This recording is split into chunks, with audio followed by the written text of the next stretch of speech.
na natin ito. No? Sa pag-ikot ng clinic ni Kuya Barangay Tour, marami po ang napaglingkuran at nabiyayaan ng iba't ibang medical na atensyon. Narito po ang ating naging serbisyong kasangbahay. Mula noong ika-15 ng Hunyo ay nagsimula na ang barangay tour ng klinik ni Kuya kung saan bumibisita ang grupo sa iba't ibang lugar upang mas mailapit sa madla ang medical services na hatid nito. Sa paglibot ng klinik ni Kuya, umabot sa higit 11,000 ang serbisyong naipagkaloob ng ating mga katuwang na doktor. Pinakamarami rin ang nag-avail ng General Medical Check-up na umabot sa higit 2,500. Nasa halos 1,000 naman ang mga batang nagpakonsulta sa mga katuwang nating pediatrician. Higit kumulang 800 kasangbahay naman natin ang nabigyan ng libreng laboratory services.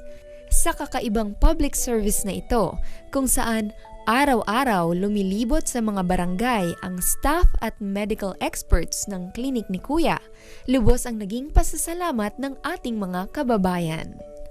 Talagang sa panahon ngayon marami pong panahon ng mga nagkakasakit. At ito po nga proyekto niyo po ay talagang makatutulong po rito sa aming barangay.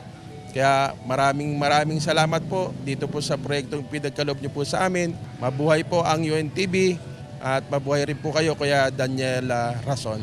Maraming salamat sa mga tulong sa amin. Salamat naman na may dumating kasi nagkakataon wala naman po kami pang-check up sa doktor. Kaya maraming salamat. Una sa Panginoon.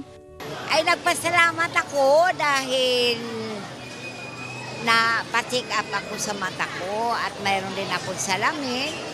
Bukod dito, ilan pa sa mga serbisyong ipinagkaloob ng UNTV sa pamamagitan ng klinik ni Kuya ay ang libreng check-up sa ngipin, mata at pagpapapustiso. Grabe, no? Ayan, nakita nyo napakarami na namang natulungan as usual, no?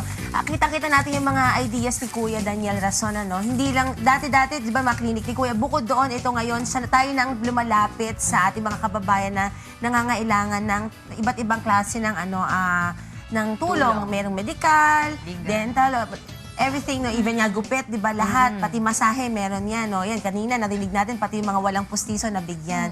Yan, sa pamumuno ni Brother Eddie Soriano at saka ni Kuya Daniel. So, nakita natin. Maraming salamat po sa mga nag-participate dito sa ginawang pagtulong dito sa Barangay Genti de Leon. Sa Valenzuela ito, no? Oo, yan. Nakakapag-duty tayo dyan nung nag-aaral pa ako sa Fatima noon, eh. Yan talaga. Oo.